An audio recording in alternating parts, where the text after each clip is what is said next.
Bismillahirrahmanirrahim. Assalamualaikum warahmatullahi wabarakatuh. Alhamdulillahirrabbilalamin. Wassalatu wassalamu ala asrafil anbiya'i wal mursalin wa ala alihi wa ashabihi ajmain. Raditu billahi rabba bil islami dina wa Muhammadin nabiyya wa rasulah mabad. Baik, bagaimana kabarnya hari ini? Tentu kita berharap dengan kabar yang baik tentunya. Yang kita berharap, kita bersyukur pada kesempatan yang berbahagia ini kita bisa dalam proses pembelajaran, yang tentunya dalam proses pembelajaran ini kita berharap apa yang kemudian kita lakukan Allah ridho, dan tentu keridhaan Allah itu menjadikan keberkahan bagi kita semua. Salawat serta salam kepada Nabi Muhammad sallallahu alaihi wasallam. Allahumma shalli ala Muhammad, nabi yang tentunya menjadi uswah atau suri tauladan dalam kehidupan kita. Baik anak-anakku sekalian, pada kesempatan kali ini kita akan lanjutkan proses pembelajaran yang tentunya masih konteks drama ya. Nah, kalau berbicara terkait dengan drama, tentu mungkin ada yang masih ingat tentang bahwa ketika kita berbicara drama, otomatis ada yang pentas, ada yang menampilkan, ada yang memerankan, ada yang berperan seperti itu. Nah, untuk lebih jauh kita akan jabarkan terkait dengan apa sih yang akan kita lakukan dalam kurang lebih beberapa menit ke depan terkait dengan pembahasan terkait drama ini sendiri. Nah, yang pertama, apa yang akan kita lakukan? Nah, terkait dengan proses pembelajaran kita ini, yang pertama adalah kita harus tahu dulu kompetensi dasarnya, dasar kita untuk melakukan pembelajaran. Nah, yang pertama yang harus kita tahu adalah untuk pada kesempatan kali ini, yaitu adalah menelaah karakteristik unsur dan kaidah kebahasaan dalam drama, baik berupa naskah maupun pentas. Jadi ada dua, karakteristik unsur dan kaidah kebahasaan. Nah, tujuannya apa? Tujuannya diharapkan peserta didik mampu menelaah karakteristik unsur dan kaidah kebahasaan dalam drama. Jadi kita berharap dari proses pembelajaran ini, penyampaian materi ini, anak-anakku sekalian bisa memahami terkait dengan mampu menelaah daripada kaidah unsur ataupun karakteristik unsur dan kaidah kebahasaan dari drama tersebut. Selanjutnya kita masuk pada poin pembahasan dari materi ataupun kaidah yang akan tentunya kita akan pelajari pada kesempatan kali ini, maka akan terbagi menjadi 3 poin pembahasan. Yang pertama adalah mengidentifikasi karakteristik teks drama yang berdasarkan struktur dan kaidahnya. Yang kedua adalah menjelaskan cara menulis teks drama dan penyajiannya. Dan yang ketiga adalah memahami langkah-langkah pementasan drama. Jadi ketiga ini yang kita berharap mulai dari kata mengidentifikasi, setelah itu kita diminta untuk menjelaskan, kemudian setelah itu adalah kita mampu memahami daripada langkah-langkah menulis drama seperti itu atau pementasan drama. Nah, kita masuk pada tahap pertama, yaitu adalah mengidentifikasi karakteristik teks drama berdasarkan struktur dan kaidahnya. Struktur, ada 3 poin yang harus kita pahami dari struktur drama itu. Yang pertama adalah prolog, yang kedua adalah dialog, dan yang ketiga adalah epilog.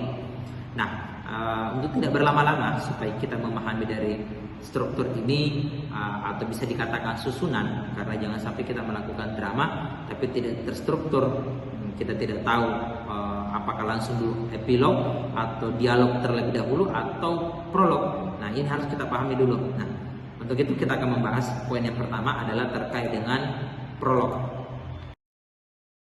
Nah, prolog merupakan pembuka atau peristiwa pendahuluan dalam sebuah drama.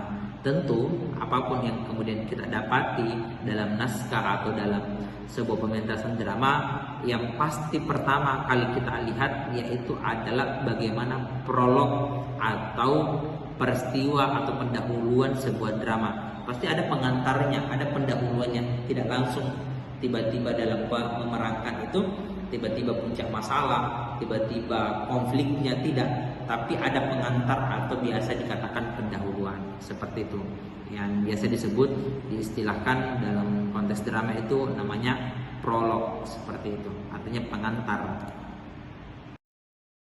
Nah, yang kedua kita masuk pada konteks dialog. Nah, dialog merupakan media kiasan atau percakapan yang melibatkan tokoh-tokoh. Jadi kalau kita sudah masuk kata dialog, berarti sudah ada percakapan antara antara satu dengan yang lain. Misalkan si A dan si B bercakap, berdialog, berkomunikasi. Tentu ini ada ya, daripada si A memerankan siapa, si B memerankan siapa, bagaimana karakternya, bagaimana wataknya. Tentu itu sudah akan diatur seperti itu. Nah, lanjut kita masuk pada epilog. Epilog apa? Epilog ini adalah bagian terakhir yang berfungsi untuk menyampaikan intisari dari cerita. Jadi epilog ini kalau bisa saya katakan adalah endingnya, ya, ending jadi inti daripada cerita tersebut. Biasanya kita dapati di akhir. Oh, ternyata kita biasanya kalau nonton film atau nonton pementasan, oh maksud dari awal cerita tersebut, oh seperti ini endingnya, oh akhirnya seperti ini. Jadi biasanya kalau epilog ini betul-betul terakhir berfungsi untuk menyampaikan inti sari dari cerita tersebut, seperti itu. Nah, selanjutnya itu tadi pada wilayah struktur ya atau susunan dari struktur teks drama. Nah, selanjutnya kita masuk pada kaidah kebahasaan. Nah, kaidah kebahasaan ini mungkin pada wilayah bagaimana sih kita memahami konteks pada wilayah kaidah kebahasanya. Nah, adapun 4 poin yang perlu kita pahami berkaitan dengan kaidah kebahasaan teks drama. Yang pertama, dalam sebuah teks drama itu pasti akan menggunakan kata yang menyatakan waktu. Kenapa hal demikian? Karena tentu dalam sebuah drama kita akan tahu kapan kejadiannya, kapan peristiwanya, ya. Jadi pasti akan ada itu. Ketika berbicara waktu berarti berbicara tentang, kalau dalam unsur 5W tambah 1H ya, terkait dengan kapan peristiwa terjadi, ya, sejak kapan, pasti itu akan melekat itu. Jadi tidak lepas dari kata, menggunakan kata yang menyatakan waktu. Jadi pasti dalam sebuah teks drama itu ada dalam menyatakan waktu. Yang kedua adalah menggunakan kata kerja yang menyatakan peristiwa. Konteksnya adalah dalam sebuah teks drama ini peristiwa apa yang mau disajikan, seperti itu. Artinya apa yang ingin diceritakan dalam sebuah teks drama tersebut, peristiwa apa, kejadian apa, kan pasti seperti itu. Maka tidak lepas dari kata kerja yang menyatakan peristiwa, seperti itu. Nah, yang ketiga adalah menggunakan kata kerja yang menyatakan perasaan. Kenapa hal demikian? Dalam sebuah pemeran atau peran yang diperankan oleh tokoh-tokoh tersebut, maka harus betul-betul meyakinkan penonton atau khalayak, oh ternyata dalam sebuah teks ini menggambarkan, oh betul-betul merenungi kata kerja yang menyatakan perasaan. Karena kalau kita tidak resapi daripada konteks drama itu tersebut, maka artinya tidak terlalu menarik atau tidak terlalu tertarik untuk dilihat, seperti itu. Karena orang menjiwai, betul-betul orang meresapi daripada apa yang kemudian dilihatnya atau disaksikannya, seperti itu. Nah, selanjutnya yang terakhir adalah menggunakan kata sifat. Artinya sifat ini adalah karakter mungkin ya pada wilayah si pemeran. Jadi kita tahu dalam sebuah kaidah kebahasaan itu ada kata sifat. Nah, sifat ini artinya karakter yang dimiliki dalam peranan si pemeran, seperti itu. Jadi kaidah kebahasaan ini harus ada dalam sebuah teks drama. Jadi ketika kita berbicara kaidah kebahasaan tidak bisa lepas dari kata sifat untuk dalam konteks drama. Nah, selanjutnya kita masuk pada bagian kedua, yaitu menjelaskan cara menulis teks drama dan penyajiannya. Ini kalau kita berbicara menulis berarti secara singkat, otomatis kita akan diajarkan bagaimana langkah-langkah menuliskan teks drama dan penyajiannya. Jadi ada dua, kita diajari bagaimana menulis teks drama. Yang kedua adalah minimal kita tahu ada gambaran, oh ternyata dalam penyajiannya atau pementasan drama itu kita ada gambaran, seperti itu.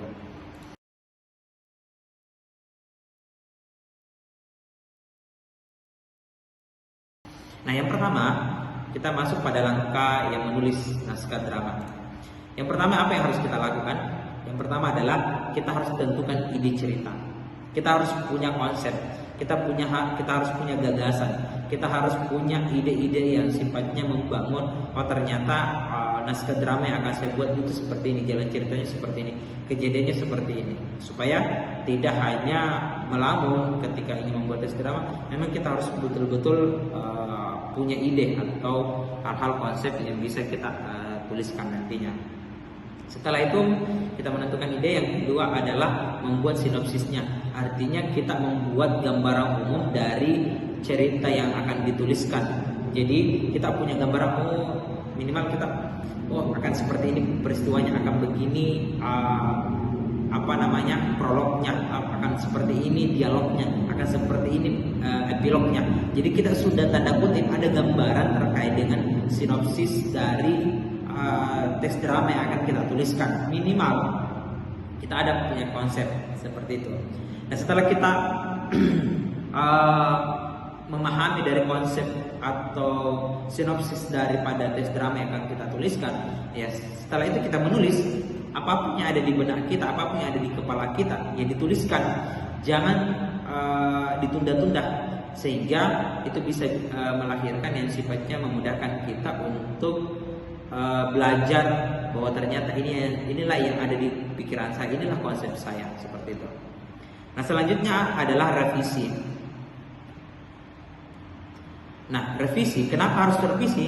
Karena tidak bisa dipungkiri ketika kita menuliskan pasti harus tahu apakah sudah betul ataukah masih ada kekeliruan dalam penulisannya. Jangan sampai ada keliru dalam teksnya, diksinya ataupun tanda bacanya.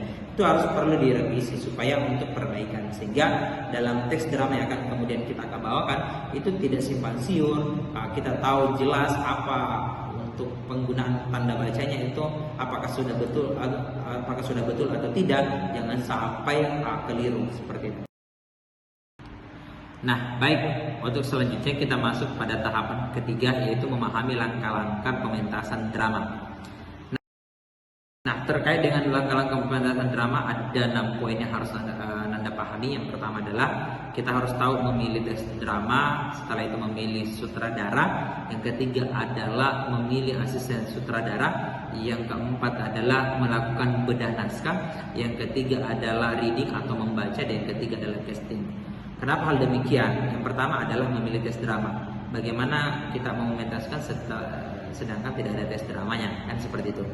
Yang kedua, kita harus tahu siapa yang bisa mengevaluasi kita, siapa yang bisa menilai kita bahwa apa yang kemudian kita bisa lakukan itu sudah sesuai dengan teksnya atau tidak, baik dari mimik, gaya, dan gesturnya.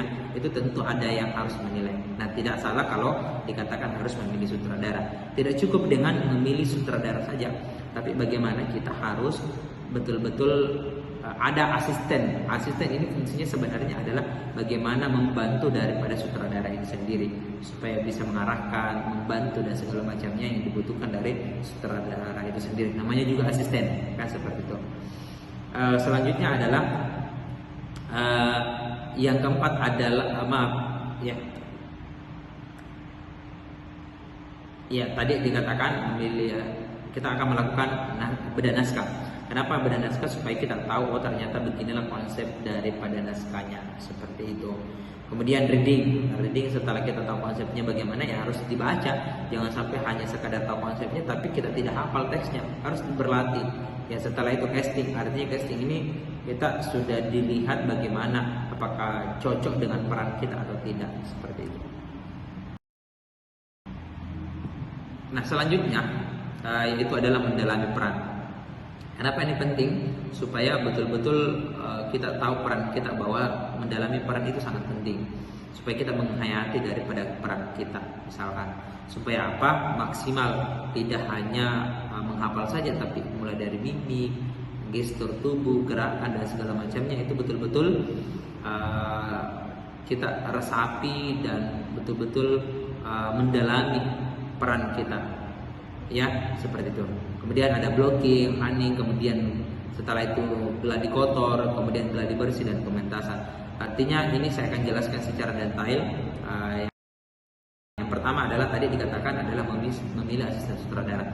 Kenapa harus meliputi asisten sutradara? Karena dekorasi, tata rias, busana, dan lampu dan musik itu perlu. Jangan sampai tidak ada yang bantu di sutradara, masa dia yang harus semua mengambil alih itu. Minimal untuk peran, untuk konsep cukuplah sutradara untuk yang eksekutor ya harus ada asisten seperti itu.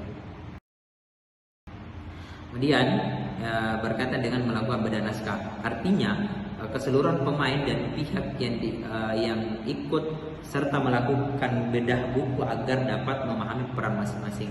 Jadi artinya kenapa harus dibedah supaya bisa diarahkan, peranmu seperti ini, kamu perannya seperti ini.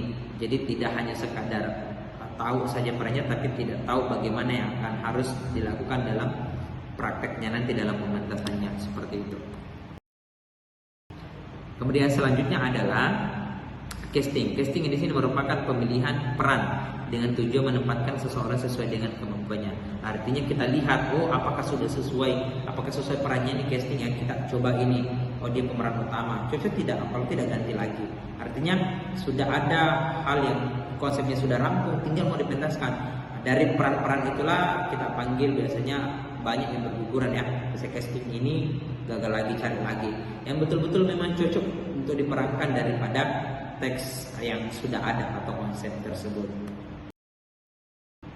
Ya, setelah itu kita blocking. Blocking adalah proses sutradara mengatur posisi para pemain di atas panggung sesuai dengan dialog dan cerita yang diperankan. Jadi betul-betul sutradara mengatur, ada yang di sudut, ada yang sementara jalan, ada yang sementara sambil jalan, ada yang mungkin tersenyum, ada yang berlari mungkin. Jadi betul-betul tempat penempatannya itu sudah jelas. Jadi bagaimana blocking ini betul-betul diatur sedemikian rupa supaya konsepnya aman dan tentunya jalan sesuai dengan apa yang diharapkan oleh dari sutradaranya. Ya, gladi kotor. Saya pikir kalau gladi kotor ataupun gladi bersih ini merupakan kegiatan akhir para pemain sebelum mementaskan. Biasanya pada umumnya kita dapat seperti itu. Mau tampil bagaimanapun harus ada namanya latihan. Setelah latihan ada namanya gladi, bahwa betul-betul bisa dievaluasi. Oh ternyata saya kurangnya di sini. Oh ternyata kurangnya di sini. Sehingga apa yang kurang itu bisa diperbaiki. Lewat caranya apa? Ya harus kita gladi supaya kita bisa diukur. Oh sejauh mana kemampuan kita. Oh ternyata ini kamu kurangnya di sini. Lakukan lagi, masih ada yang kurang, perbaiki lagi. Artinya dievaluasi terus supaya pada pementasan nanti maksimal, tidak ada lagi yang hal yang tanda kutip mengecewakan seperti itu. Kan kita ingin perfect dari hasil latihan kita seperti itu. Ya, itu mungkin secara gamblang ya. Artinya secara umum bagaimana kita memahami mulai daripada strukturnya, keadaan bahasanya, cara menuliskannya, cara pementasannya. Tentu itu gambaran umum terkait dengan drama. Nah, kata kuncinya sebenarnya adalah ketika berbicara drama, pada esensinya sebenarnya kita telah berdrama. Yang menjadi sutradaranya itu adalah Allah Subhanahu wa taala. Yang mengatur sedemikian rupa itu adalah gambaran umum. Ternyata bagaimana pelaku-pelaku yang ada di sekitaran kita, ternyata Allah sudah konsep seperti ini. Sutradaranya Allah yang maunya seperti itu Allah. Maka tidak secara langsung sebenarnya kita sudah berdrama, sudah pentas di panggung yang Allah sudah konsepkan. Itu saja mungkin gambaran yang bisa saya Bapak sampaikan pada kesempatan kali ini. Mohon maaf ketika dalam penyampaian ada kekeliruan, tentu masih banyak belajar yang sama-sama ketika dalam penyampaian ini ada yang keliru dan tentu kita harap untuk bisa ada perbaikan. Terima kasih atas perhatiannya. Lagi-lagi mari kita senantiasa untuk belajar menuntut ilmu. Imam Syafi'i pernah berpesan, ketika kamu sudah lelah untuk menuntut ilmu, maka kamu akan merasakan pahitnya kebodohan. Semoga kita tidak lelah-lelahnya untuk menuntut ilmu sampai ke jannahnya Allah Subhanahu wa taala. Amin amin. Terima kasih. Wassalamualaikum warahmatullahi wabarakatuh.